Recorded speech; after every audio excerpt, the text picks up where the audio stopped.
Ho, ho, ho, Merry Christmas, Happy Hanukkah, Happy New Year, everyone, whenever you're listening to this. Welcome to the Guilty for Movie Network's exclusive show every month. Picture this, where we go through every month in Oscars history in search of the best Oscar winners of all time. We are covering 1947 this month, which is a classic year for cinema, but a lot of these films have held up over time. Chad, we did this for a very specific reason, and you can see with the hats and the decor and the entrance and the intro. We did it for Christmas, but mostly just like the holiday season in general, because there are two Christmas movies amongst this crop of films. How are you doing, Chad? How are you enjoying your holiday season so far, and how are you enjoying just this crop of movies before we get into it? Yeah, I mean, it's been pretty great so far. That's kind of the thing is like when you're, December time, we both celebrate Christmas. December time rolls around. We're like, what do we do for December? And then I'm like, well, we got to pick one that at least has one Christmas movie. We've found one that has two. And so I don't know how long we're going to be able to keep this up where, some Decembers we probably won't have any. No. So yeah, and then we'll have to go to like not even the Christmas adjacent movies like Batman Returns or Iron Man 3. We'll have to go to like creating some sort of narrative where like Lord of the Rings is a Christmas movie or some shit like that. Where like, yeah, no, we can put it on during the holidays or there's snow in it. Snow or family. Yeah, this works very, very well though. We have 5 movies to talk about. Those 5 movies are The Bishop's Wife, which is a Christmas movie. We have Crossfire, Gentleman's Agreement, Great Expectations, and the last Christmas movie on our list, Miracle on 34th Street. So 2 of those are Christmas movies. One of them a very undisputed Christmas classic. All of them first watches for me. Most of them first watches for Chad, except for one, which we know. Because he said on the last show that he's very fond of it. But I'm excited now that we've watched all 5 of these to see if that ranks at the top or if it ranks at the bottom. Maybe you found 4 films that just surprised the hell out of you too. But that's the beauty of the show. And at the end, we will rank these films after we talk about them. We're talking about the 5 Best Picture nominees. And then at the end, we'll pick an actor and actress from these films each that we decide as our best actor and best actress of those 5 movies. So it doesn't have to be any Oscar nominees. It could be people who were snubbed or people who were nominated or did win Oscars but were in that group of films. And then we'll tease next month because next month is a new year and we're going to be kicking it off with a very special show, which we'll get to at the very end when we tease that. But Chad, before we get into it, let's talk about the history of 1947 because 47, obviously a year very foreign to us, but a year that is important to look at, especially in the context of several of these films that really deal with very political issues of the time. So let's talk about 1947, Chad. What was going on in the world in 1947? Yeah, well, I mean, it was pretty much right after World War II ended, I believe. The notes that I have here are Elizabeth Short, an actress nicknamed Black Dahlia, was found murdered in a vacant lot in Los Angeles, and the case was never solved. Ooh. Communists, not very Christmassy. Communists take power in the Polish People's Republic. Edwin Land demonstrates the first instant camera. Oh, cool. John C. Hennessy Jr. brings the first Volkswagen Beetle to the United States. Very cool car, very cool name. Yep. The Truman Doctrine is signed to stem the spread of communism, and the Cold War begins. Cool. Jackie Robinson signs a contract with the Brooklyn Dodgers. Kenneth Arnold makes the first widely reported UFO sighting. The Diary of a Young Girl by Anne Frank is published. The United States Air Force and the Central Intelligence Agency were founded. There was the first recorded use of the word computer, referring to an electronic digital machine. Truman delivers the first televised White House address. The television program Meet the Press debuts. The Soviet Union completes development of the AK-47 assault rifle. The Screen Actors Guild implements an anti-communist loyalty oath. And the Raytheon, which is a company, produces the first commercial microwave oven. Wow. Yeah, so I mean, a lot of or at least a couple of the films that are in here are very relevant to like right after the Holocaust. Yeah, so. I mean, a lot of art stems from reality, and all art stems from reality to some extent. And yeah, at least 2 of these movies are very heavily like influenced by what was going on at the time. So it'll be very interesting to talk about it in the context of then. Chad, what were you doing in 1947? Any personal memories to share, or? I wasn't a thought yet. My parents weren't a thought yet. It was only my grandparents around then. Gotcha. Well, if you ever time travel, you can come back and tell us how it actually was for your experience. Anyway, any births, any significant deaths, any significant albums? I know you like to talk about music sometimes. Any of that jazz? quite a few births, a few deaths. Here we go. Births. David Bowie, Wow. legend. Jonathan Start off Banks. strong. They were the same age. What? Rupert Holmes. If you like pina coladas. Edward James Olmos. Alan Thicke. Gunnar Hansen, aka Leatherface. Kiki D. Don't go breaking my heart, Dale. Rob Reiner. Mitt Romney. Glenn Close. James Patterson. Elton John. Tom Clancy. David Letterman. James Woods. Iggy Pop. Robert Englund, Freddy Krueger himself. Wow. Peter Weller is Robocop himself, right? Yeah. Jimmy Walker, Larry David, O.J. Simpson, Brian May, Carlos Santana, Albert Brooks, Don Henley, Arnold Schwarzenegger, Richard Griffiths. There's no such thing as magic. James Hunt, Ford v Ferrari. More on that later. Yeah. Temple Grandin, Sam Neill, Stephen King, Meatloaf, Sammy Hagar, Kevin Kline, Hillary Clinton, Joe Walsh, Stuart Baird, Jeff Lynne. Wow. I mean, that Those is are the a births. killer lineup. I mean, I feel like every year we talk about, because we're going from 1927 to present. There's always going to be a cool birth, but like to get all so many in one year. I mean, every year I feel like I'm always astounded by the lineup of births. We almost have to like do a show one day. Maybe when Picture This is all over and we have time on our hands, maybe we look at each year of birthdays and see which one has the best lineup of actors or significant people. Like, because that'd be fun to look at. Because I remember every time you rattle off the names, I'm always so like blown I away. still have them all recorded, I think. Yeah, there you go. Anyway, any unfortunate deaths of the time?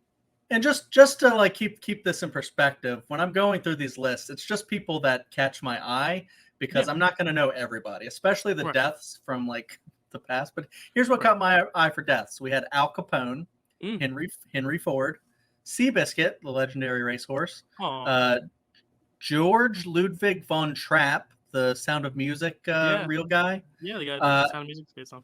And Bugsy Siegel, another gangster. Yeah, there you go. The year of the fall of gangsters and the rise of microwave ovens.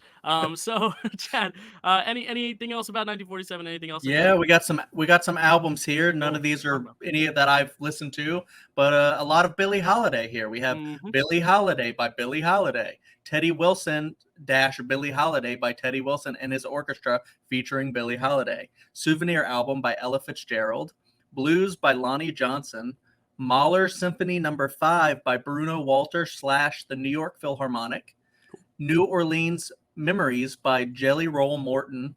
What a name. Great Scott by Hazel Scott. I don't know if it's supposed to be said that way, but I did. There's an exclamation point on it. Music Out of the Moon by Harry Revel, Folk Songs of the Hills by Merle Travis, Billie Holiday Volume 1 by Billie Holiday. What a year for her. And if you guys haven't seen the new film that came out this year, the United States versus Billie Holiday, I think is the name. Andre Day gives I think it is. Yeah, as Billie. I haven't seen that one, music. Unfortunately. Not my favorite movie, but the music's very good, and obviously because you listed off so many albums, it's obviously very iconic. Now let's talk about another thing we like to talk about on the show when it comes to the movies is the movies that don't make the cut, because obviously every year comes with its snubs. Of course, like we said, the further we go back in time, the less and less honorable mentions we'll have. Like if you were asking us about 2019, we could fill up 20 minutes talking about those movies. But here it's like, it's slim pickings. But Chad, were there any movies that struck your eye of movies that you think are significant enough to bring up?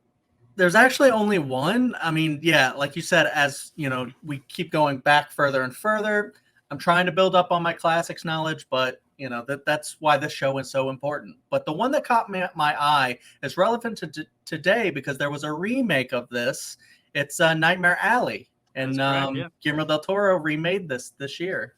Yeah, very significant noir film. Obviously, like you said, it inspired a great director to make a film that I can't say is great because I haven't seen it yet. But Chad, can you confirm? Is it good? Is it great? Yeah, you liked it? Good. I don't know if it's great. I want to do a second rewatch of it. Okay. I'm not sure if I would, but you know what? It probably might get nominated. So we might be talking about it later. Yeah.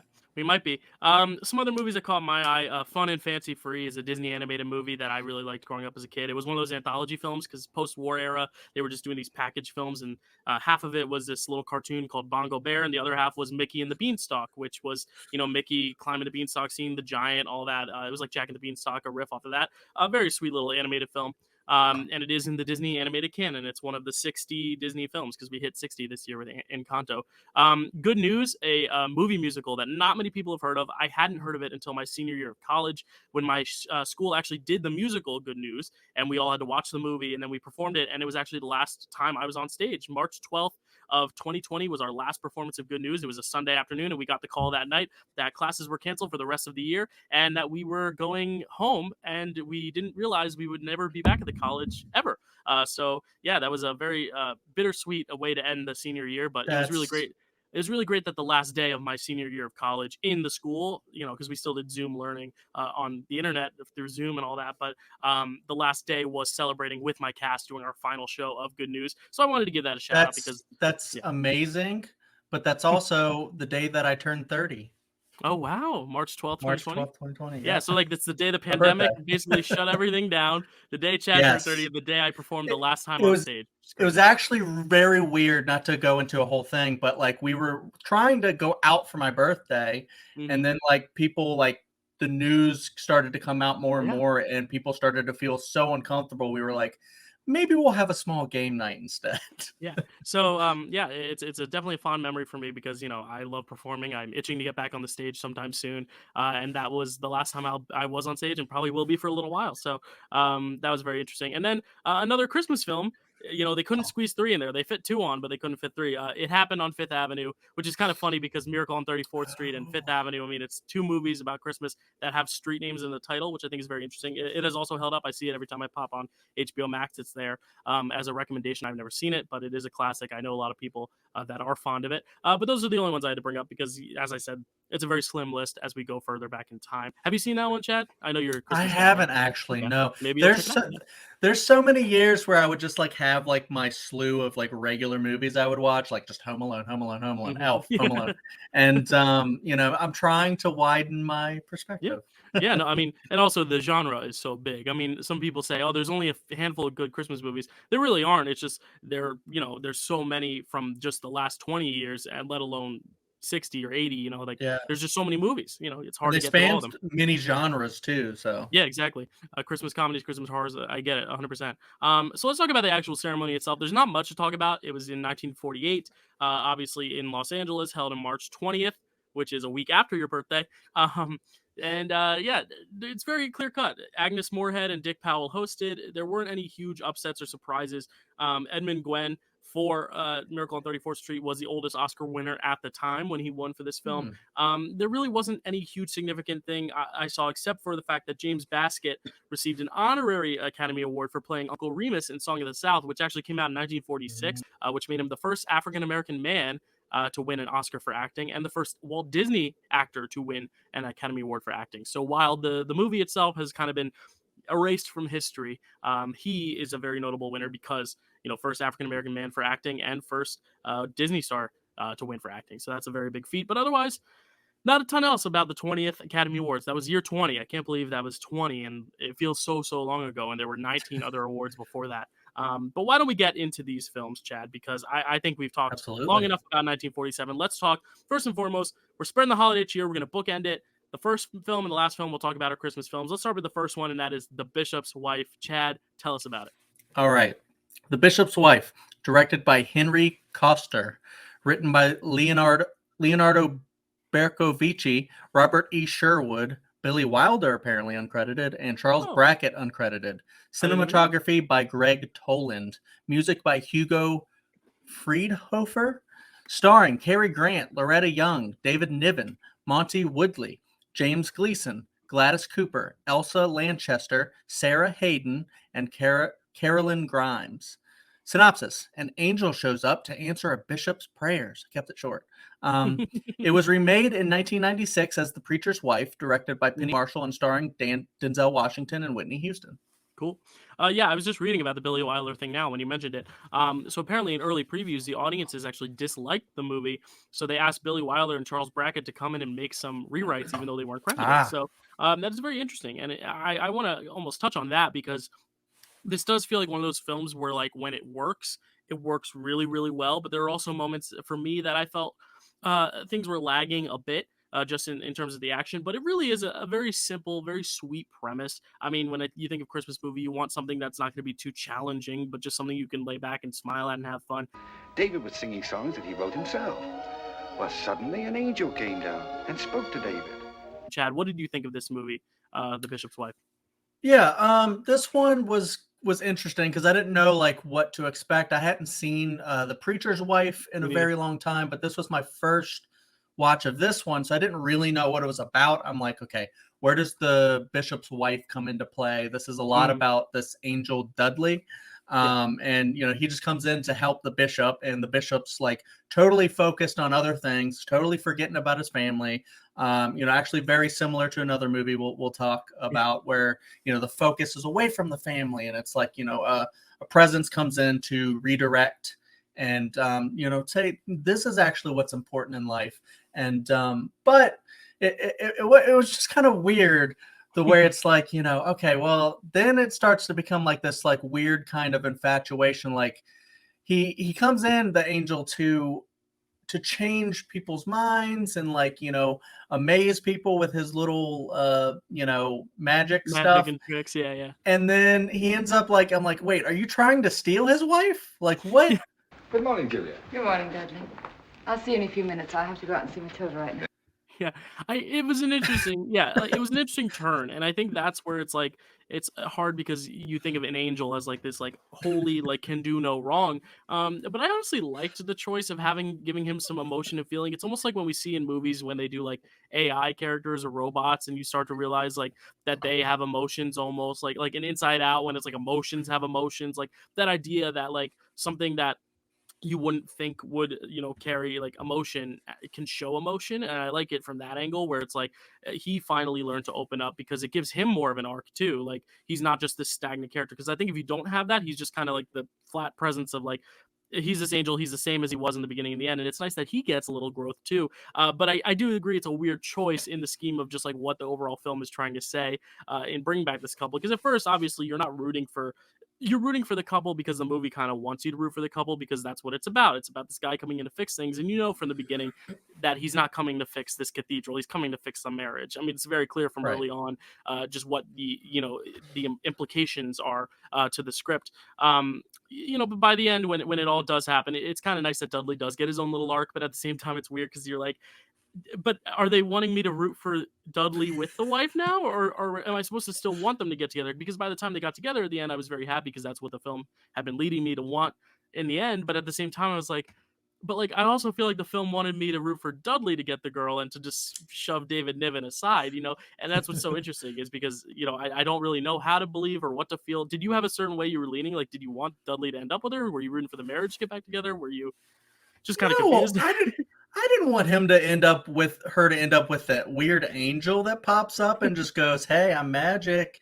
I wasn't about that, but no, I wanted him to like actually do his job, come down, as an angel, and like, change people's lives, and and then disappear and then be kind of magically forgotten. I wonder if it would have been like a more interesting choice, obviously not in 1947, but like if you were to remake this today, and I don't know, I haven't seen The Preacher's Wife, but like if he ends up coming as an angel, making people think he's an angel trying to get all this together, and at the end it's revealed that he's actually a devil, and like that's the spin, and that's where you really get to root for the guy in the marriage to actually like kind of defeat this presence. But no, I get why in 1947 Christmas film that's not going to be the angle they go. That's an interesting that you said that, because I had the same thought where I was like, is this going to end where he's actually like evil or something? Yeah, because it's hard also because Cary Grant is so charismatic, and like he just has this effect that's like good mannered nature about him. It's like there are certain actors that are just meant to play good people. One of them we'll talk about in a later movie, but like one of them I think of is like Jimmy Stewart. Another one is this. Another one is Cary Grant. Like they just like exude positivity. Well, he picked up the lamb and took it back to the fold, and then he felt so happy that he made up another song. But I do think it's an interesting Christmas movie. It's definitely not the most conventional Christmas movie. Like I said, it does kind of fill you with moments of positivity. You got the ice skating scene and the snowballs and all that stuff. Like it does have those trademarks, but it is a very different story. I mean, it's about a failing romance, and this guy who is putting others before himself. It's kind of like the whole Scrooge thing. Even kind of you hinted at earlier, like a little bit It's a Wonderful Life, where like he's this guy who's really just not at a good place in his life, and you know, it's all about trying to see the greater good, and I like that message of it a lot. Yeah, it's And very very interesting film. speaking of It's a Wonderful Life, Yeah, the same little George Bailey is in this movie. yeah, he is. That was like I don't really, know his name, but I was like deja vu here. What is that? The little George Bailey? yeah, And it he's almost ice yeah, skating and stuff again. it almost seemed like when I was watching this movie, it was like it almost feels like it was just pulled from a bunch of different little stories that I'd already seen. Like I was like, oh, he's like making this boys choir. I was like, oh, isn't that like Going My Way? That won Best Yes, Picture when we covered it a few months ago. And then I was like, oh, the ice skating and like all that. I was like, this reminds me of Elf when he's helping the kid take down the kids with the snowballs. And I was like, oh, and now this is like this story. And then This Is a Wonderful Life. And you know, it reminded me of all those things. And for that, I liked that, but at the same time, I was like, it just didn't seem like it stood above the things that I was comparing it to. And I think that was the one issue for me is like, I kept being like, oh, that reminds me of this, or that reminds me of this. But then when I was reminded of It's a Wonderful Life or Elf, I was like, oh, now I want to just watch It's a Wonderful Life. right. I think that's just a testament to how much we talk about It's a Wonderful Life in history and just in the pop culture stratosphere. We'll and get there one day. And how much we don't talk about this, because I really don't feel like this is talked about much. Like I had not heard of this till we pulled up the year and we were like, oh, these are the 5 films we're doing. Oh wait, it's a Christmas film, because at first you don't know it's a Christmas film until like they start bringing in the different elements of Christmas and the music and the Hark the Herald Angels Sing. But like just the title, The Bishop's Wife, does not allude to Christmas at all, you know, and the basic premise of it either. So yeah, I mean, I really enjoy the film. I think it's very sweet. I like the messaging, you know, even though it kind of gets a little weird. But I think the one big kind of actual negative for this movie, to be honest, is I don't think it holds up in the way that it's very, very heavy-handed, like religious themed. And I feel like, not that religion is bad. I'm somewhat religious myself, but like I feel like if you want to make a Christmas classic, well, it's weird because It's a Wonderful Life is kind of that way too. But I feel like it doesn't get so like heavily, like, you know, talking about Bible verses and Bible stories and all this stuff. And I feel like, you know, like a secular person might not get into this one as much. Yeah, because even like something like Elf, it's very Christmassy, but it's not like overtly like, you know, if you don't celebrate Christmas, you can't enjoy it, because it's just a good story about a man coming home and like rediscovering his origins, his family. Like you could set it at any other time period and not make it about an elf, and like it would work as a story. Here it's like very reliant on those Christian themes. Which at I mean, the time, it is about a you know, bishop, so yeah, I mean that's the angle, but I do agree. I think that's why some other films, and one we'll talk about a little later, hold up more just as Christmas movies than this does, for sure. Yeah. But yeah, like I like this one enough. Like it wasn't the worst film on my list. Spoiler alert. definitely not a bad movie. Yeah, like I still enjoyed it enough. I don't think I would ever add this to my Christmas rotation, but it was a cool, you know, break away from the normal Christmas classics, because it is a story where you're not 100% sure where it's going. And I would like to see them remake it. I'm excited to see The Preacher's Wife eventually, because like apparently it's a remake, and I would love to see that. So yeah, I mean, I'd be interested to watch this every once in a while, but I agree with you. I don't feel the need to put this on every single year. Yeah, but if you enjoy it, yes. Sorry, I did want to say that I actually really enjoyed the performance by the professor guy. Yeah, Monty Woolley's character. Yeah, he was delightful. I loved him. Like when he's like going and trying to pick out his Christmas tree, and he's like, "I only pay 10 cents a branch," and then they're like, "Why are you even buying a Christmas tree? You're not religious." Yeah, I'm a big fan of his. Yeah, he's very iconic. He's known in the classic Hollywood era as the Beard, because he just had that like beautiful beard of hair, you know, just face of beard. So sweet. I don't know the way to refer to it, but he's actually in another Christmas classic, The Man Who Came to Dinner. He plays the lead. The movie's about this guy who basically like slips and falls on ice and like breaks his back, and like there's like this family that takes him in for Christmas, but he really turns out to be this rich guy who's very like selfish and very stubborn, but he basically lives with this family, and the family, it's, you know, your classic Christmas story where the family kind of makes him a better person and he kind of makes everyone around him better.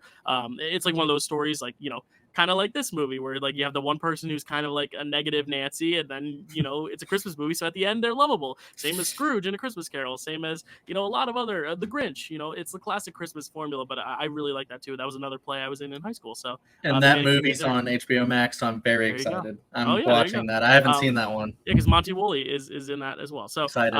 Yeah, really good acting across the board too. Yeah, even Loretta Young is the bishop's wife. She doesn't win the Oscar for this, but she wins for another film. She wins Best Actress. So obviously, this might have had something to do with her Oscar chances. We see a lot of actors nowadays, if they're in a big blockbuster while they're also in an Oscar movie, that big blockbuster sometimes helps their Oscar chances. And we might talk about one later on in the season that might just do that this year. But yeah, David Niven, also another great actor, and as I said, Cary Grant is exceptional as well. So The Bishop's Wife was nominated for 5 Oscars and won once. It won for sound recording, which I don't really understand what that is. Probably some version of sound editing or sound mixing or something. It was nominated for Best Picture, Best Director for Henry Koster, Best Scoring of a Dramatic or Comedy Picture, and Best Film Editing. So it wins 1 out of 5, which ain't too bad. That's 20% of its nominations. Not too bad. Not too shabby.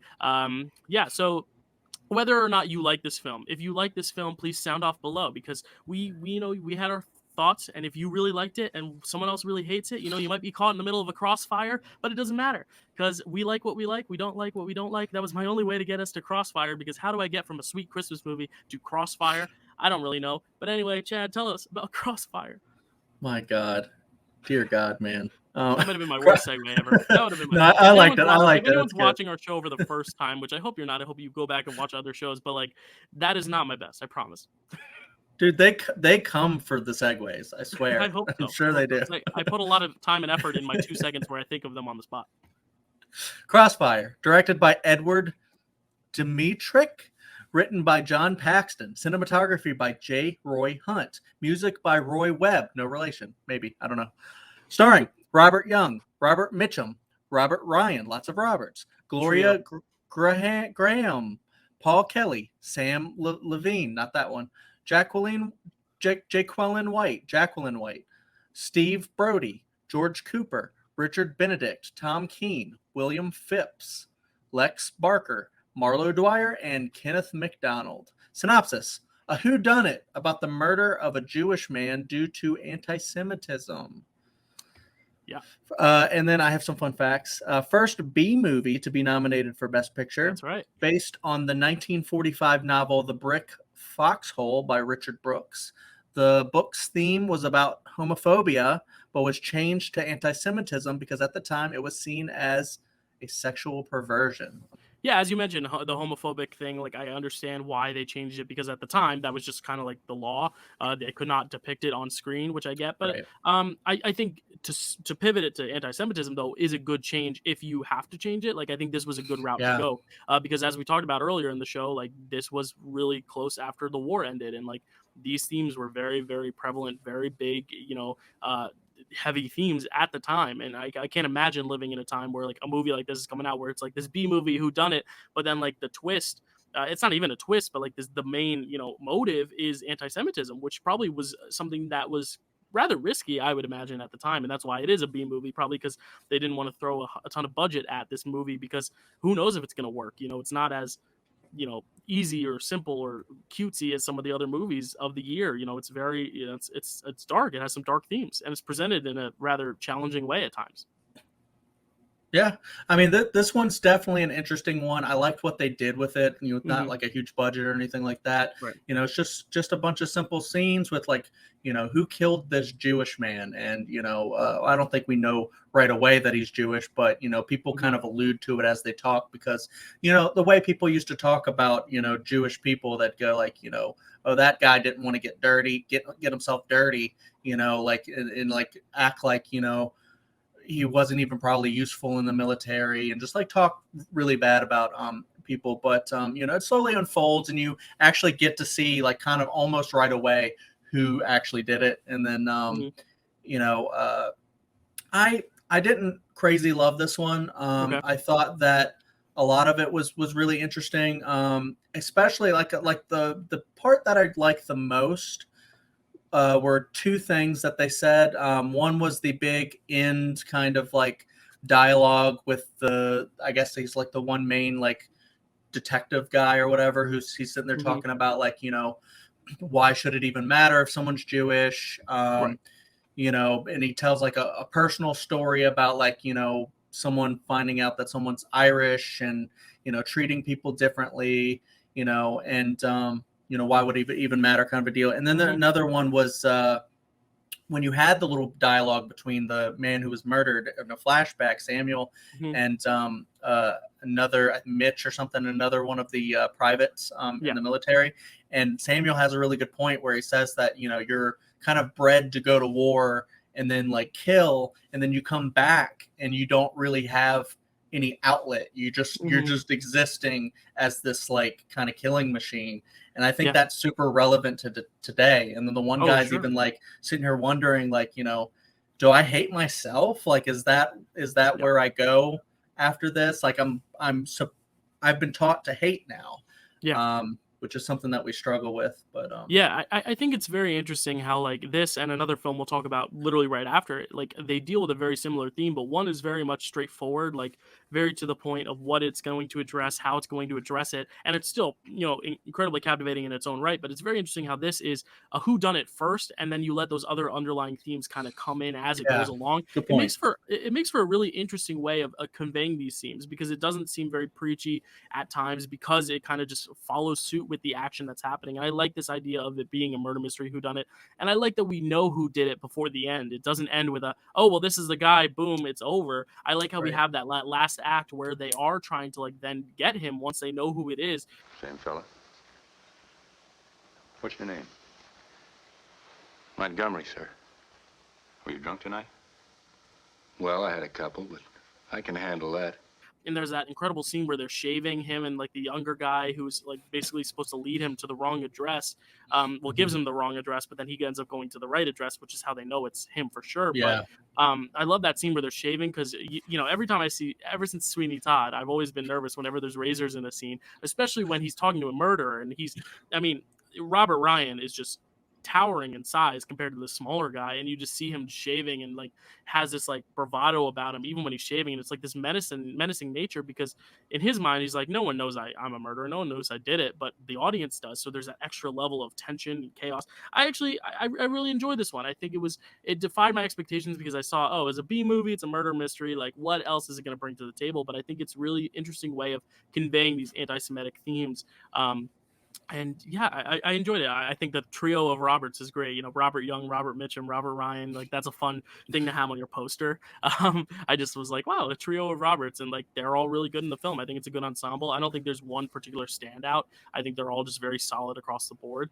Very interesting piece, and I'll have more to say on it later, because I think it's cool to talk about this one in tandem with the next one we're going to talk about, because they do deal with similar themes. But I enjoyed it well enough. I mean, obviously it's also short, so it's it doesn't feel as full as some of the other films we're talking about, but it was a very interesting watch. Like I haven't seen many movies like this either, which also helps in my enjoyment, probably, because B movies themselves come very short, not very often. So it was a very interesting watch.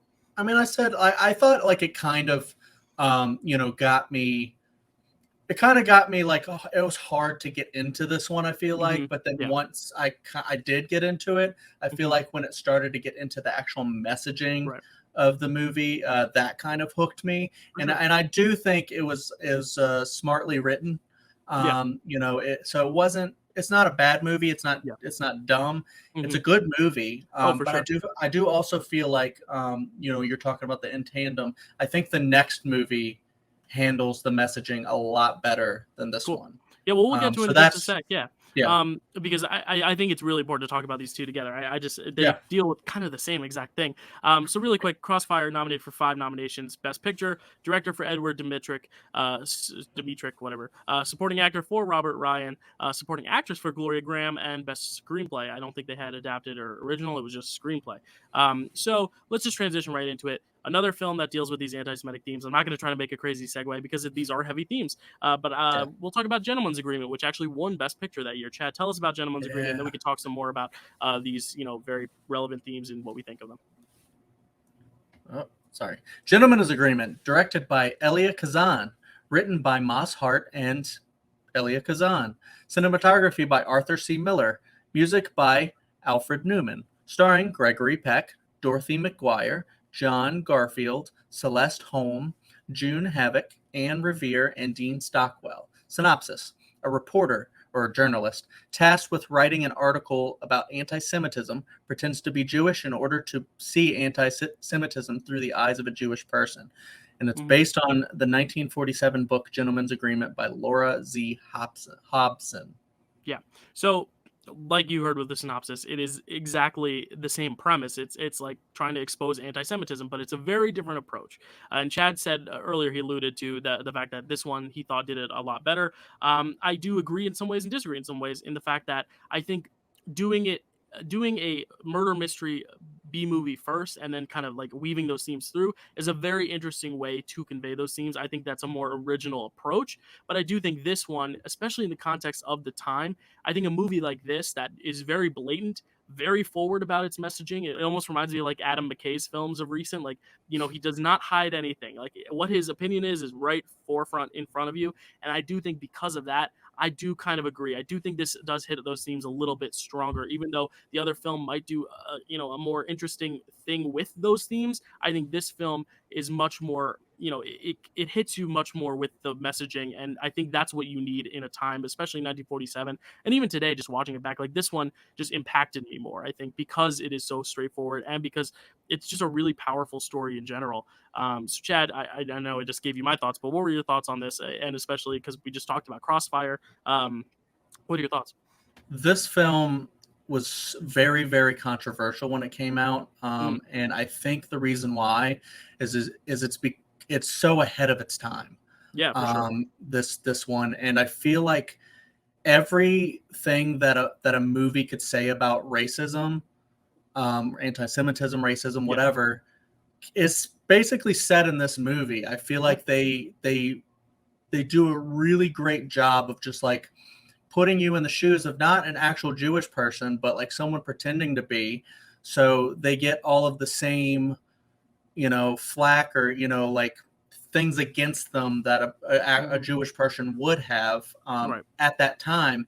And I feel like, a lot of people probably would watch this movie and then see things in it that would kind of maybe go against them. It's a very challenging movie because, I could see things in it myself that I might have done at some point. I'm not perfect. Everyone has their own implicit biases that they need to confront. And I feel like this movie does that super well, where it has the challenging character with, Gregory Peck's love interest in the movie. Yeah, Kathy. Yeah. She comes up and you're like, oh, that's they're a sweet couple. They're getting together. This is great. She's in this with him. She's not racist. And then, it comes up where, because he's pretending to be Jewish, his son is picked on, and he comes home crying, and he's like, they called me these names. I'm not going to say the names, but they called me these racial slurs. And, she comes over and she goes, don't worry, you're not Jewish. You're not these names. And then he goes, that's you're not understanding this. That's the exact opposite of what you should be telling him. See, that's what it feels like to be discriminated against. And having those lessons, kind of internalized at such a young age is what people need to start doing so that they don't grow up to believe this stuff, because then he at a young age is going to go, oh, don't worry, I'm not Jewish, so it's fine. I'm superior.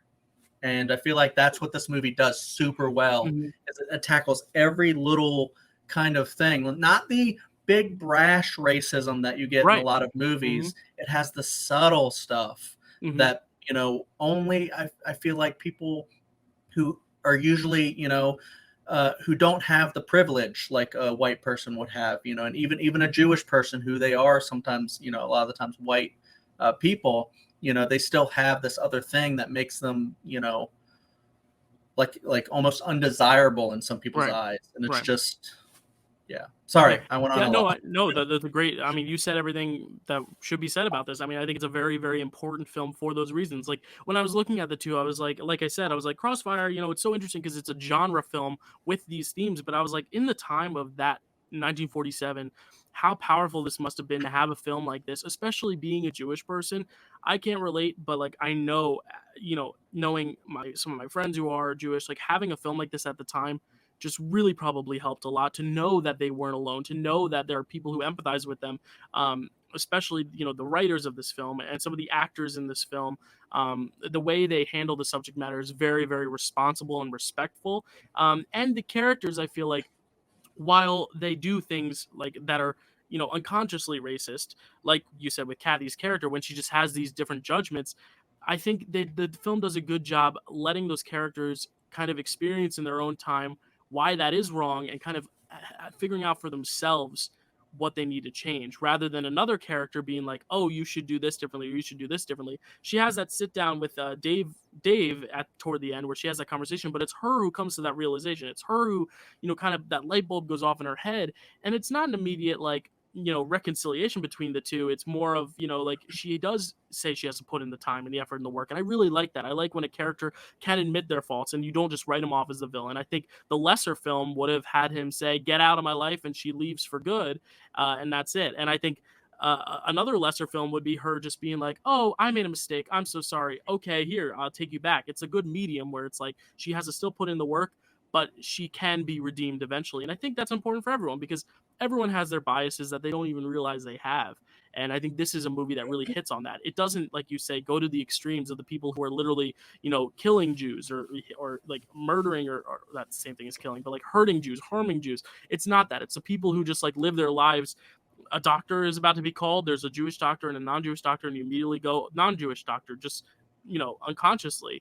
And it's not meant to be in a derogatory or like negative sense, but really it is. You just don't necessarily address it. And it's interesting because some of these characters actually preach the fact that they are trying to change and trying to promote what I'm saying, the very democratic way of thinking, but at the same time they're doing things subconsciously that they don't even realize, which I think is very, very powerful. I saw it on your face when I said that to Tom. And don't treat me to any more lessons of tolerance. I'm sick of it. I am not going to marry into hothead shouting and nerves, and you might as well know it. You see the synopsis, a guy pretending to be Jewish. Immediately that makes me think like, oh, this could get like very problematic. White but it doesn't, savory, yeah. Because he also does do a good job, showing his perspective early on, so you understand 100% where he's coming from and his perspective throughout. You understand his perspective and the way he carries himself and the realizations he even has as character. He doesn't have these racist biases, but even he learns from just stepping into those shoes what it's like to live that lifestyle. And I think it's really impactful. And Gregory Peck, man, like, Come on, look at me. Same face, same eyes, same nose, same suit, same everything. Here, take my hand. Feel it. Same flesh as yours, isn't it? No different today than it was yesterday, Miss Wales. He's Absolutely, very good. yeah. He's so good. I mean, he plays the very like trusty, like very warm, humble dad very well. I mean, Yeah. I grew up, idolizing him in To Kill a Mockingbird because he was Yeah. Atticus Finch. He was the good guy. And yet again here, we saw him in a movie last month that we talked about too. Like he's just a very good hero. He plays the hero role very well. Agreed.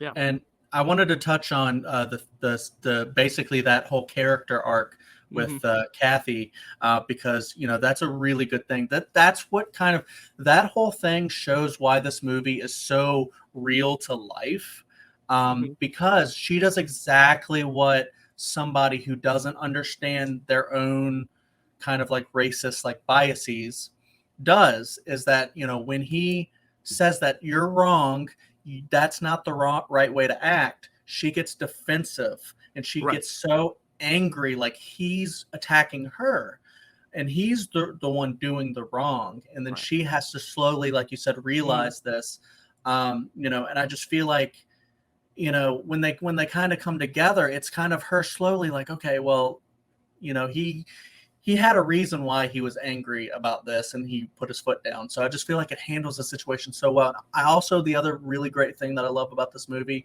is that it's very, very hopeful.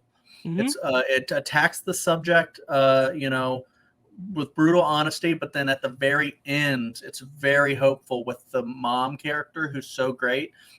And she's basically has that little monologue where she's like, I want to live to see, I want to live to see the days when we can, get past all this and, stuff like that. It's very hopeful. They knew that the tree is known by its fruit, and that injustice corrupts the tree. That its fruit withers and shrivels and falls at last to that dark ground of history where other great hopes have rotted and died.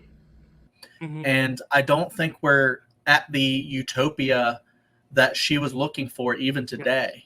Yeah, but, I love Anne Revere's character in this. Like the mother, she's great. And one part that I didn't even touch on is at the very beginning, you see that even Philip himself, even Skylar, is not perfect because he has this comment where he, makes a big idea about the fact that a girl wrote this magazine article, and just at the dinner table she goes, "Oh, why women will be thinking next?" Like oh, what, they can't write articles? And that's important too, because even at the time you see this guy who's fighting so hard to go against anti-Semitism and all that, but also you have him making comments about like, oh wow, a woman wrote this, and it's like one of those things that nowadays obviously no one would ever read something and be like, oh, a woman wrote this, because it's normal now, but like back then maybe that was part of culture too, and like that's even progressive for that time to have a character even above him who has like those comments to make about women.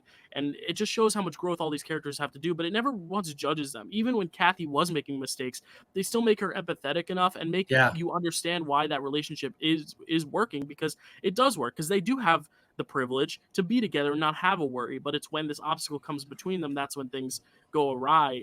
But even then, like, you still understand why they are still good for each other at the end of the day, even though she has a lot to grow from, and even he has stuff to grow from. Like, I think that is one of the powers of this film for sure as well. Actually, Anne Revere, I read a thing here that the House Un-American Activities Committee actually thought the political nature of the film upset them, and they called a bunch of the actors as well as the director, Elia Kazan, to testify. And Revere, she refused to testify because she wanted to stand by this film, and they put her on the blacklist because of it. And I don't know how much longer she was on the blacklist. I don't know if she ever got off the blacklist. I'll have to investigate that more. But to see a character who does have such poignant moments in that film, talking about those things and preaching those things, and to see her really fight outside in the real world for this film, and to risk her career to stand by this film. I mean, it's amazing. And she might come up later. Even if she doesn't, though, I want to give her the shout out now, because she really does give a great performance, even in a smaller role there, but also made a really big, stance outside in the outside world, which is really, really powerful. So I really do commend her, because that is a really, really great thing, to stand by your film like that, even when you put your whole career on the line. You get blacklisted for it. But I think that's important, to have a stance and to stand by the things that your film is preaching. Yeah, so I think we both agree, though, that this is a little bit stronger than Crossfire, only because it dives into those themes more, right? Mm-hmm. Oh, absolutely, yeah. Mm-hmm. Cool. So, Gentleman's Agreement, 8 nominations, 3 wins. It wins for Best Picture, Best Director for Elia Kazan, and Best Supporting Actress for Celeste Holm, who we haven't even talked about. Just touch upon her real quick. She's a great supporting role as well. She just has, again, smaller moments, but when she is on screen, they are very impactful, very, they steal the show. And then it was nominated for Best Actor, Gregory Peck, Best Actress for Dorothy McGuire, Best Supporting Actress for Anne Revere, like we just mentioned, and Best Screenplay and Film Editing. So there are the nominations. 8 nominations, 3 wins. You could say they went into Oscar night with some pretty great expectations to win, and they surely did. Nice. So let's get into it. Let's get into the next film, which is Great Expectations.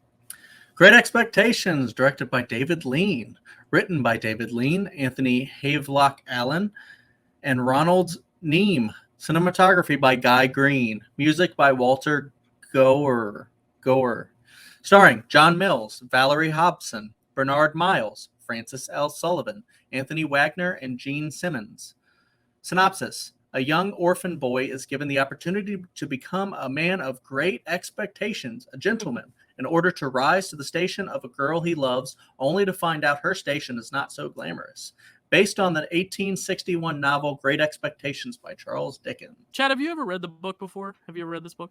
No, I've never read a Charles Dickens book before, actually. All right. So what was your first impression of this story? Because I've only read like 2 Charles Dickens books, A Christmas Carol and Oliver Twist, and those are very like kind of well-known stories to the point where they don't even feel like Dickens books because they've been interpreted so many times. This film did feel very much like, like right from the text Dickens. So I'm interested. What did you think about this film? Well, I really liked the movie. I liked the main character of Pip. I thought he was a pretty good character. I like how he's kind of not he's not dealt the best hand of cards. He's an orphan. His parents die, and then he's like being raised by his sister, who's not very nice to him. And then he has to go play at this like old rich woman's house or whatever. And then he goes there, and then the girl that he ends up really liking is very mean to him.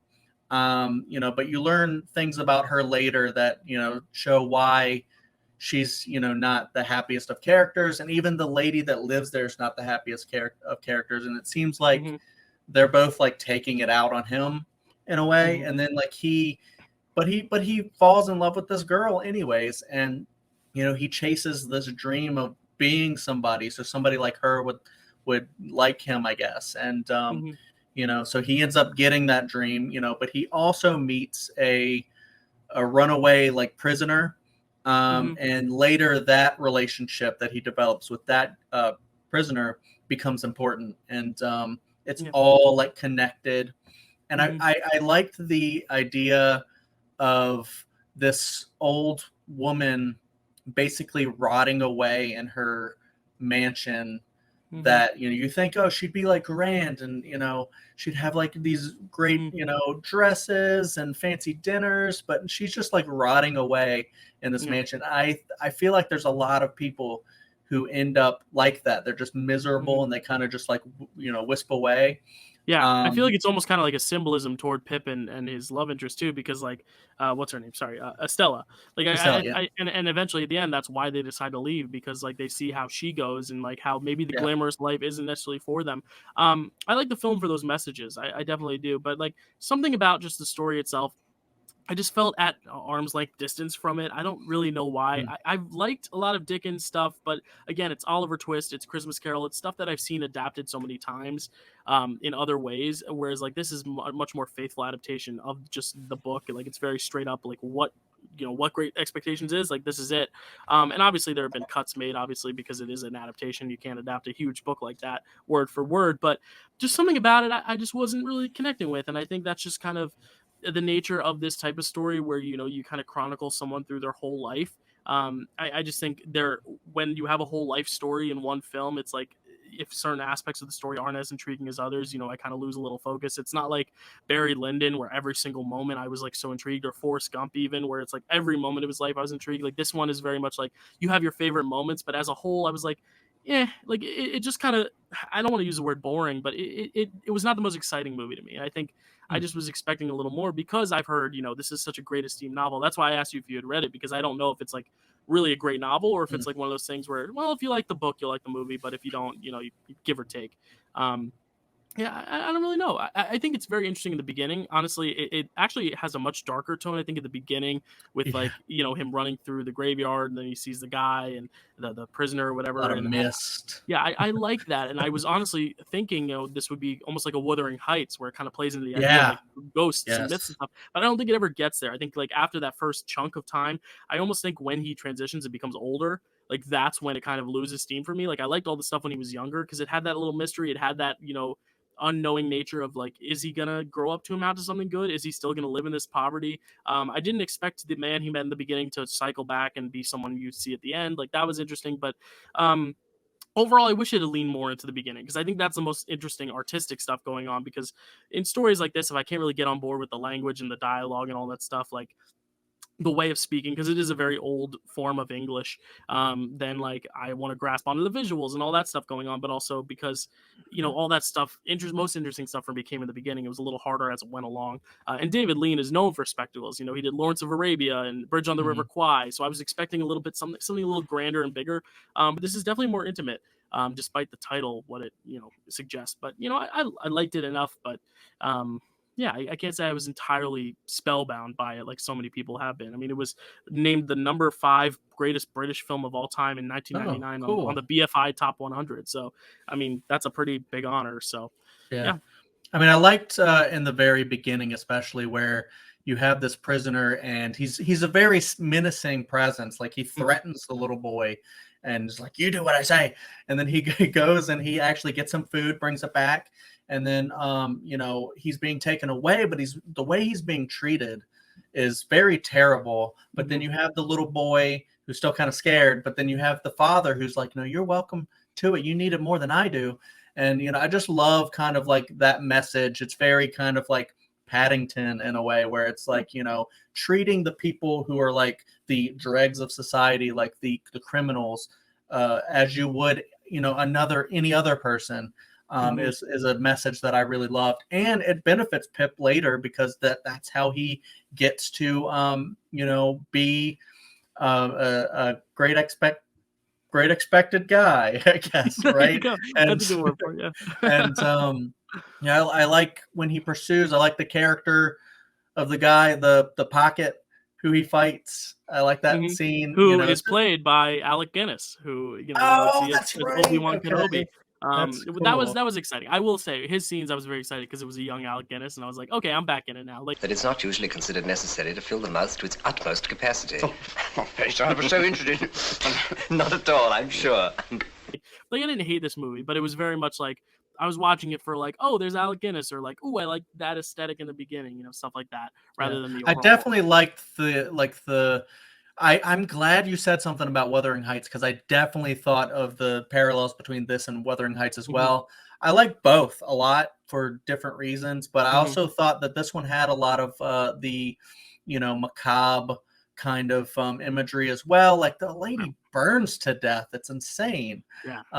You know, which is kind of a crazy scene. But I love the ending where they do kind of escape because Estella, you know, she ends up being the daughter of the prisoner. And so, you know, he has to guess at that. But as soon as he, you know, he doesn't care. And then he ends up like, you know, telling the man before he dies. And then he goes to her. And then she's kind of in this vicious cycle of being raised by Mrs. Havisham.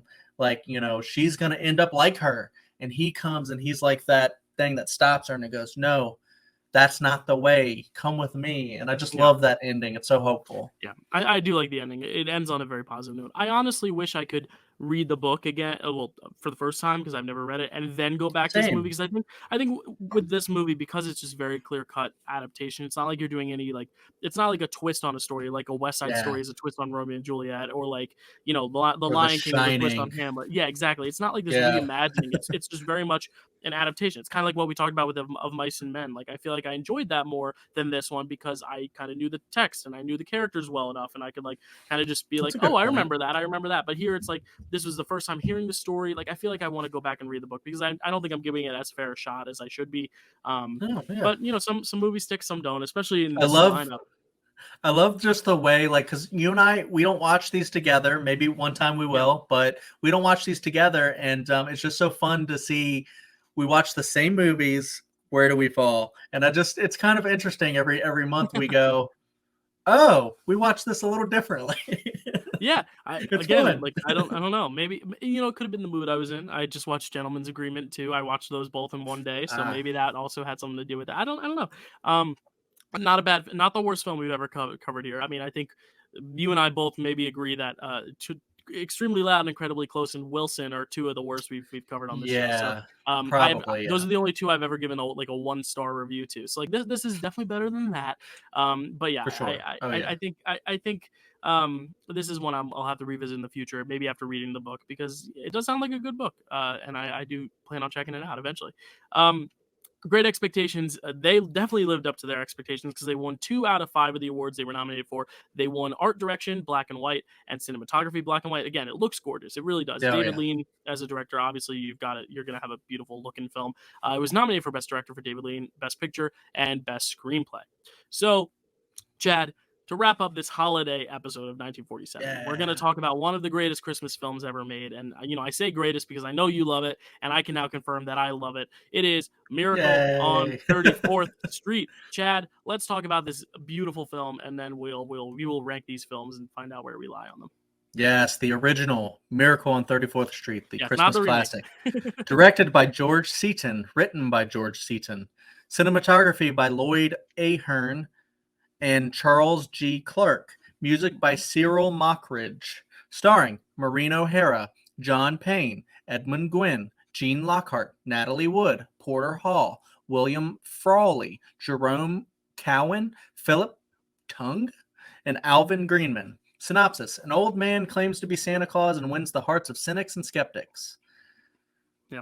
They filmed, here's fun facts. They filmed the Macy's Day Parade sequence during the actual Macy's Day Parade, which cross-promoted the movie and the parade. And I'm pretty sure Edmund Gwynn was that Santa Claus that year. Of course. Yeah. And it was remade in 1994 with a script from John Hughes. Nice.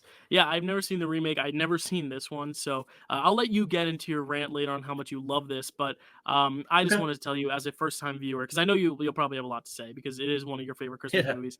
And I want to let you kind of like end this talk with your thoughts. Perfect. But I really want to just tell you, I had a smile on my face this whole time. I loved this. I thought Edmund Gwynn's performance as Santa Claus, Edmund Gwynn. Sorry, there we go. That's it. Yeah, I was just making sure. I had to look down at my notes. Just such a great depiction of Santa Claus. It's a tall order, but I'll do my best. May I keep this picture? I like how different it is from all the other Santa lore. Like, he's one who acknowledges that, like, the toy stores have the toys. It's not all about like Santa's workshop. But then again, like there is that also mystery of like, oh, I did get this last year from Santa Claus. And there's like that whole idea of sending letters to Santa Claus. And I like how it's, kind of that bridge between the mythology we all know and kind of setting forth its own mythology about what Santa Claus is and who he is. And I just love the turn of the parents. It's a very natural turn. It's not like this drastic anti-Santa to Santa turn. It's very much like skeptical to not so skeptical. And even at the end, they're still a little skeptical. And then that last little ooh, got him at the end is really, really great. But also there's that mystery at the end because Santa Claus is such a mystical figure in just a lore and history in general. Like it's a very mysterious figure. I love the relationship with the little girl too. Natalie Wood is a cutie pie in this. She is just the cutest little thing in the world. And she shows a real great professionalism just as an actor. Like she was delivering lines like a well-seasoned actor. And, we talked about her last month when we did West Side Story, but like she was much older then. And to see her go back, to see the show go back to 1947 and see her act back then, like she was just as good, if not better, when she was younger. I shouldn't say if not better, but like she just was so much more impressive because she was doing it at such a young age. If you're really Santa Claus, you can get it for me. And if you can't, you're only a nice man with a white beard, like Mother said. Now, wait a minute, Susie. Just because every child can't get his wish, that doesn't mean there isn't a Santa Claus. But I really, really like this film. I mean, this really does encompass the holiday spirit because, like you've always said, Chad, the focus is on the family aspect and, what it means to give, more so than anything else when it comes to Christmas movies. You can watch a Christmas movie without a single snowflake in it, but it can still be a Christmas movie if so-and-so. And I think this movie hits on that if. It hits on those themes that are relevant to Christmas movies. It hits on all that. And it was great to just see a story in New York. Like I recognize different places and seeing it in 1947 too, so long ago. It was just really cool to see all those locations. But Chad, I haven't let you talk yet. Tell us why you love this film because I know you were very excited for me to see it. I loved it, but I would love to hear what you have to say about it because I've tried to dodge your opinion for a while because I know you have a lot to say. Every time we've tried to talk about this film, I've dipped out. I've taken my headphones off because I'm like, wait, I don't want to hear about Chad's opinion until we get onto the show. But Chad, tell us about this film because I know how special it is to you. Yeah, well, my opinion is I love it. It's not that long ago that I watched it for the first time, maybe like, a few years ago, but it's like ever since then it's become the staple, one of the big staples. It's like that, Elf, Home Alone, a lot of these really big ones that I just go to every year because it's like it's not Christmas without it, basically.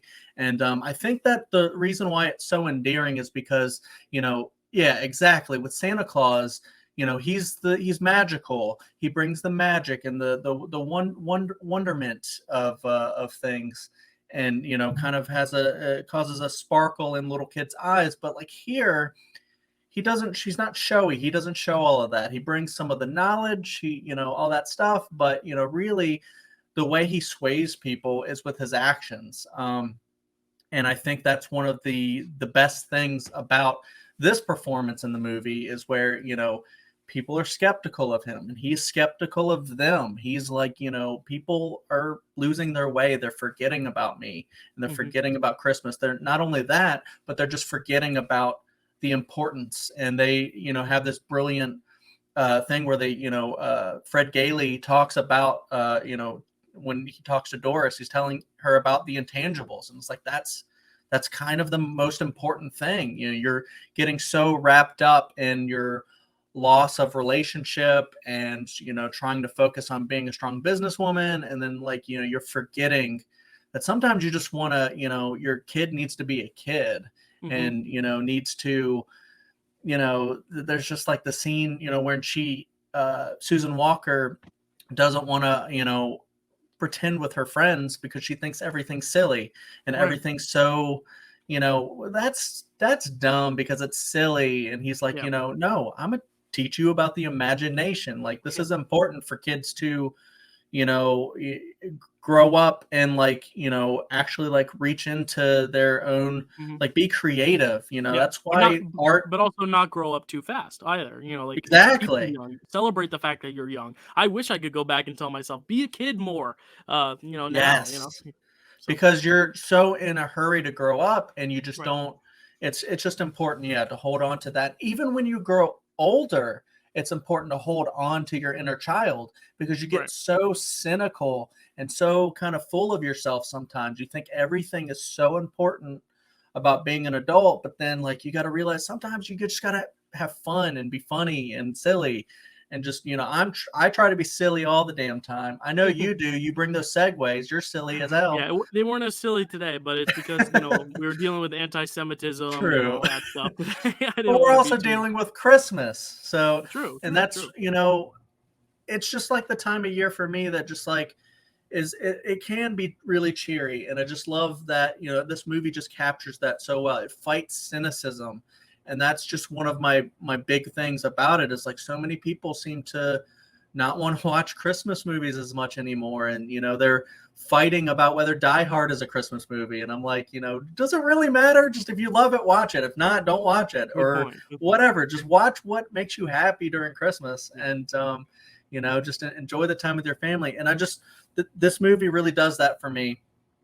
Because I love that, it goes from the beginning to the end where everyone's wondering if this guy's just a crazy dude from a home or if he's actually Santa Claus. And just the way he acts, he's just always, he's always got a retort to something. If you're saying he's not Santa Claus, he's got something that's I'm Santa Claus. This is why.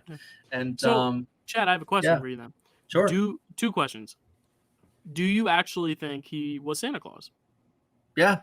Okay. I mean, the movie basically, well, it's interesting because every year I go in and I go, wait, is he? And then every year at the very end, I get to it and I'm like, oh yeah, the movie's definitely saying that he is because how else do they get the house? The Kane's there and they're going to go, we need to buy this house and, stuff like that. But I think it's one of those things where, it could be or couldn't be. I don't think it changes it. I think it's just as magical either way.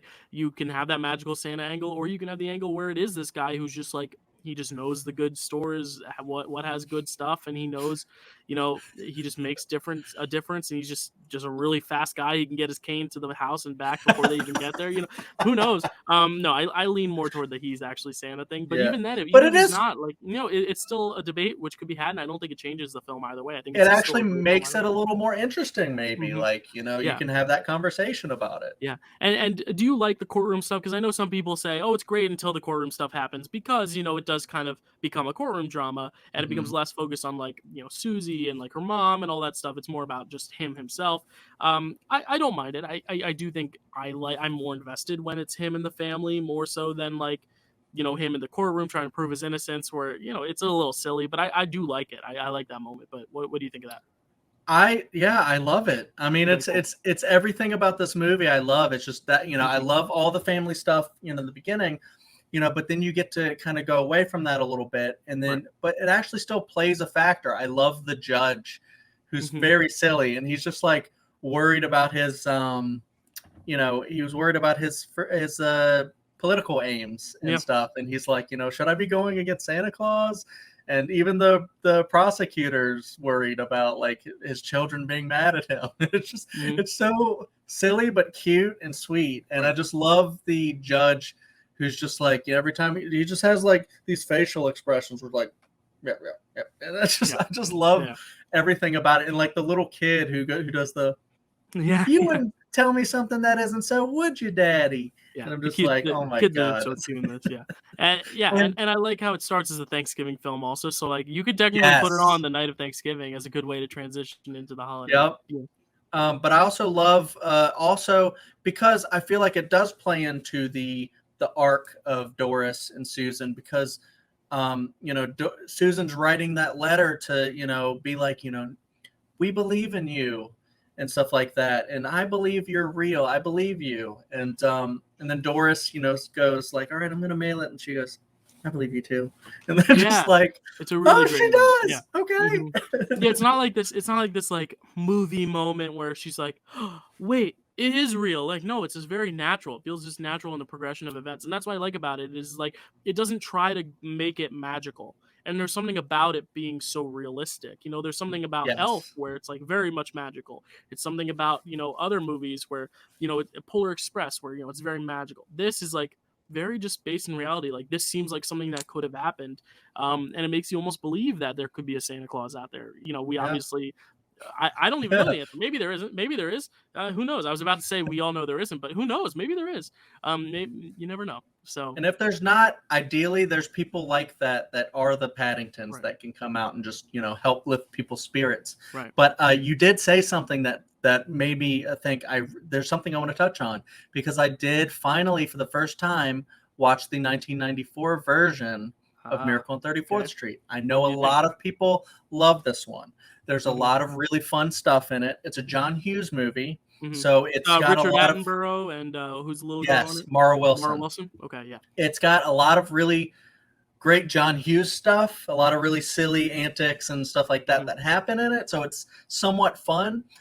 But this movie shows why the original is so great. It's because it's not heavy-handed with its messaging. Characters just do their natural things. And, Fred Gailey has this whole speech about intangibles and stuff like that, but they don't explain, like, they don't have to sit there and go through so much exposition to explain why the messaging is real. The messaging is the way it is. But the 1994 version is so long, and it spends so much time beating you over the head with this is what the message of this movie is. And if you don't understand the message of the movie, do not worry, because the characters will tell you in flat language exactly what the message of the movie is. They will tell you this. I feel like that's why I will not revisit that one for a very long time, probably. But this one is a staple every single year. No shade if you love that one. It has a lot of fun moments. But why try to remake Perfect? Really? I mean, this is not necessarily my top 10 favorite movies of all time, but like for a Christmas movie, it is I think a perfect Christmas movie. And I think there's a lot to be said about that, especially considering how many we've gotten since then too. This is 1947, and we probably get one of the other greatest Christmas films of all time the year before. And it's crazy that those two have stood this legacy and test of time for so long. And we might get the other one next December. We'll see. Yeah, maybe. I think that's a challenge we could take on, because I believe there's is that a 10-year, or no? That's only 5 nominees that year, right? For it's 5. Yeah, right, it's just right before 1946. Yeah, so why don't we do 1946 next December? Let's pencil it in right now. We may change it, but let's keep that in the back burner. Anyway, Miracle on 34th Street. It was only nominated. This is what's interesting. It's nominated for the least amount of Oscars of these 5 films, only 4, but it wins 3 of them. So technically, it has the highest win percentage of all these. So it wins 3 out of the 4. The only one it loses is Best Picture, but it wins the other 3 nominations it's up for. It wins Motion Picture Story. It wins Screenplay, which is interesting because one is just the concept itself, the story, and then the screenplay, the actual writing of the dialogue and all that. So that's pretty cool. There was a category for the story itself. And then Edmund Gwenn wins for Best Supporting Actor in what I believe is probably right now, because I have the personal nostalgia for Ed Asner, probably tied with him for my favorite Santa Claus portrayals in history. I love that. Really quick, before we get on to our rankings, Santa Claus portrayals. What is your number one? Is this it? Oh, you're throwing me on the spot here. I have a lot that are tied. I love the Ed Asner one. I wouldn't say that's one of my favorites. Honestly, I would have probably 2, unless I really think about it. Maybe 2 right next to it. It's Edmund Gwenn and freaking Tim Allen in the Santa Claus. I love his arc in that movie. So he's Scott Calvin, baby. So those are our top 3, guys. So there you go. We ranked them: Edmund Gwenn, Tim Allen, and Ed Asner. And we'll throw J.K. Simmons in there, maybe, even though his absolutely rather new. But and James McAvoy too. James McAvoy as well. I mean, so many good ones, guys. So many good ones. Anyway, let's rank these. I pretty much know what we're probably going to both have at number 1, unless you pull a major Grinch on me. But let's go with number 5. I had, it should be no surprise, I had Great Expectations just because it was the one that just didn't click with me. But my number 5, and I like all of these movies, some I love, but I like all these movies. Crossfire is my number 5. All right, my number 4 is The Bishop's Wife. Same. Okay. My number 3 is, well, this is what I was telling you before the show. My number 2 and number 3 was very tough because I feel like both dealt with the same themes, and it was me in my head going, should I go for the one that probably does a more interesting genre thing with the themes, or the one that handles these themes just in a more, impactful light? And I went with the latter. So number 3 for me is Crossfire. We do this quite often where we kind of mirror each other because Great Expectations is my number 3. Love it. Number 2 for me is Gentleman's Agreement for the reasons I said. Our list is going to look the same the rest of the way. Right. Because that's my number 2. Which means our number 1 is, Chad, why don't you say it out loud? Miracle on 34th Street, a Christmas classic. Miracle on 34th Street is our number 1, which means we don't have to do any rolling of the dice, any Siri, any flip the coins. I know Alan Potter, when he listens to us, loves when we do Siri, when we get Siri to flip a coin. It's so next generation. But we will not be doing that today. Miracle on 34th Street is our best picture of 1947. But the actual best picture winner was second. So a very good film. Go check out. Honestly, I didn't know where you were going to go. I didn't know if you were going to love Miracle like I do. And, I thought maybe you might go Gentleman's Agreement. And honestly, if that would have ended as our pick, I would have been fine with that because that's such a great movie. Yeah. Please watch these movies. They're great. Now we're going to get into our best actor and best actress. And Chad, you have best actor first. I don't know where you're going to go with this. I might have an idea, but let's see what you pick. Who's your best actor of 1947? Well, I mean, I have 2 that I really love, but I'm just gonna go with the one that I absolutely love, in Edmund Gwenn. That was my number 1 as well. Yeah, that's a great pick for sure. Yeah. Yeah, I mean, I have another one I could have picked, but I have to go on brand as the Christmas Fiend, and be like Edmund Gwenn. I mean, he doesn't have a super big arc or anything like that, but his presence in this movie is felt. I mean, he won the Academy Award and for a reason, and he's just such a delight in this movie that he can make you believe that a man who doesn't have magic, who doesn't, or at least doesn't show his magic, and just changes people with the way he acts and the way he he furthers other people's arcs and just shows them that there's something else other than cynicism and business and make a buck. Make a buck or make a peck, because my pick for best actor is Gregory Peck. There's a segue for you. That was the other one. Yeah, he's great. I think he was robbed of best actor for this, but I really do love his grounded nature. I love how he does have that growth arc, even when he is the one who is 100% on board with the message from the beginning, but seeing even how he changes just in his, experiences with women and how he reacts to his kid and his relationship. I think that last scene with his kid when he's comforting him is my favorite scene of his. I really, really love it. Now let's get into best. Great pick. I loved him. Yeah. Now let's get into best actress. And I'm going with the same film, Gentleman's Agreement, and I'm going with Dorothy McGuire.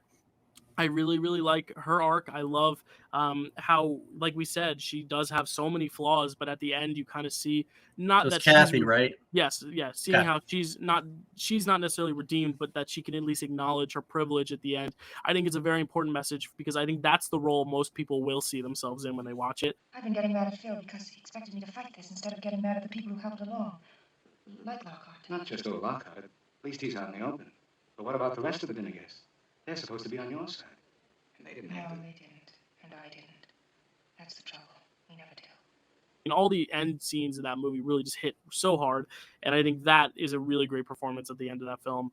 Throughout the whole film, but especially at the end when she's giving that last scene where she realizes what harm she's done subconsciously, like not even realizing what she's doing. So I really loved her performance. Chad, who was your best actress? Oh, I loved her performance too. She was brilliant. But I gotta go with the same film as my actor. I'm going with Natalie Wood, Susan Walker. She was my backup, yeah. Honestly, there just couldn't have been any other for me, despite a lot of great performances from that year. And that it's just film.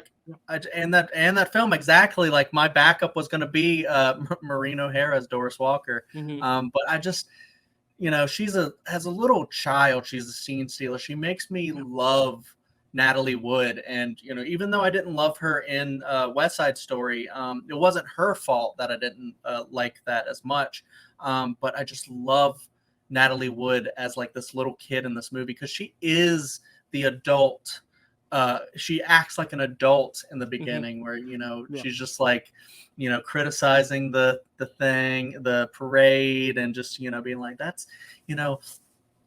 my mother will buy me anything I need as long as it's sensible and doesn't cost too much. And then, but she's also very sweet, when she's trying to get Fred Gailey to come to dinner. She's like, did I ask all right? And then she's like, and then she gives him like the little wink and stuff like that. Like, like they play very subtle. And it's just like a very adorable performance. But then like she has like her own arc and it's so believable. Like just one of the best parts of the movie is just when she's like, I do believe at the end. Like, Mommy told me if things don't turn out just the way you want them to the first time, you still got to believe. And I kept believing and you were right, Mommy. She sees a swing. She's like, do we have a swing? We have a swing. It's here. Everything is here. There is one. It's great. So she's just so cute in that movie. I just, especially like also when you get to see her, she doesn't believe at all.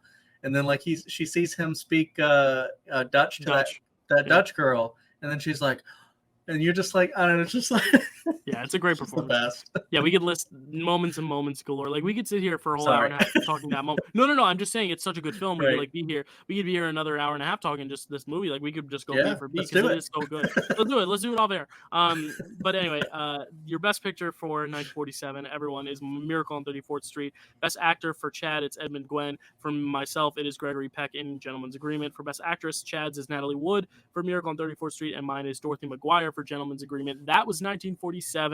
We're looking forward almost, what would it be, 33 years in the future to the year of 1980, where we will be, right? Am I right with the math there? I hope so. 33. Okay, good. And Chad will tell us in a sec why next month's episode is so special, because we're doing something we've never done before on this show. But let me announce what those films are first and foremost. Those films are Coal Miner's Daughter, The Elephant Man, Ordinary People, Raging Bull, and Tess. So we got some big heavy hitters from some big directors of the time and still working today, some big directors of now as well. But Chad, why don't you tell us why next month will be so special and what we've got lined up that will be a new addition to the show. We're going to try it out once and maybe only once if it doesn't go well, but I have a feeling it'll go well. I hope it'll go well. Chad, tell us about our other little tidbit of information to tease for next month. Yeah, I mean, when we started the show, it was just going to be you and me. But then as we started to get the word out, which hopefully we can keep getting the word out. Yeah, please, guys, like, subscribe, comment, send us presents. We'll put our P.O. boxes. I'm kidding. But we've had some people interested in coming on and being guests on the show. And we were like, well, how might we do that? And we're still working it out. But we think we have a good way of doing it. And I think this would be really fun. We have the first person to reach out to us that was really adamant about wanting to be on the show is a critic friend over in the Movie Trivia Schmodown Fan League arena. He's doing trivia all over there, but he's an actual critic himself. His name is Dan Skip Allen. And he's a really cool guy. He's very enthusiastic about this year, 1980. We said, like, what years are you excited about? And he gave me like a few, but this was like the first one that he listed. And he's like, I love that year. So yeah, I'm excited to see. Because he's going to have a different perspective on all these because he was actually around that year and neither of us were. Yeah. So I think every time we talk about the history, neither of us are usually around to talk about our personal experiences. We do a lot of old movies. We've only done 3 years where we've actually been alive, right? We've done 2007, 2011, and then now 2020, right? 94. Oh, well, you were alive for 94, but I wasn't. You weren't alive. That's right. You're baby. Right. But yeah, that's the thing. Like, we're gonna get someone's experience who actually like saw these movies when they came out or saw them shortly after. I'm not sure. We'll have to hear his experience because he was very enthusiastic about this. We're the babies to him. Yeah. So we're very excited to have Dan on, and we will be talking with him next month about those 5 movies, like I mentioned: Coal Miner's Daughter, The Elephant Man, Ordinary People, Raging Bull, and Test. I did those off the top of my mind. I'm very impressed because I already closed my laptop. But there they are. Those are the 5 films. So tune in next month. 2 of them I've seen. Nice. I have seen 0. Shit! This is a big month because I have not seen any of these movies, including Raging Bull, which may surprise some people because I'm a huge Scorsese fan, but people... And I'm a huge Lynch fan. So. Right, so we've got a Lynch movie, a Scorsese movie. We've also got a lot of other people making great movies then. So I'm excited to talk about it, and we will be here next month. But I just wanted to say, everyone, please have a very healthy and happy Christmas, Thanksgiving, or no, not Thanksgiving, that already happened. But if you're listening to this in November of 2022, have a nice Thanksgiving. I hope you had a happy Hanukkah if you celebrate. I hope you have a happy Kwanzaa if you celebrate. Have a happy New Year. And if you celebrate none of those things, just have a happy week. Have a happy year next year. It has been a pleasure to be doing the show with you, Chad, and also just celebrating some Christmas cheer now. Yeah, there it is. Merry Christmas, happy Christmas. Yeah, happy Christmas. Harry Potter. Yeah, and please be safe. The variant is and I'm not talking about Loki variant. I'm talking about like the COVID variant is very, very in the news. I'll just say it's spreading rapidly, so please be careful. Get tested if you can, get vaccinated if you can, get boosted if you can, if you believe in that. And I hope people listening, just do what's best for the people around you. Think about others, including yourself, and just have a very safe and happy holiday. Any last words, Chad?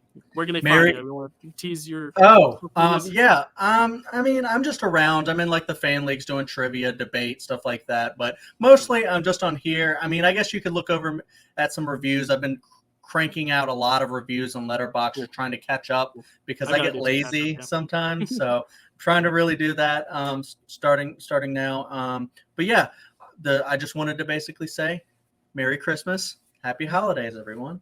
Yes, happy holidays, everyone. You can find me, all the stuff down there. Like and subscribe. Thank you guys so much for watching. I'll see you next time. Bye, guys. See you next month.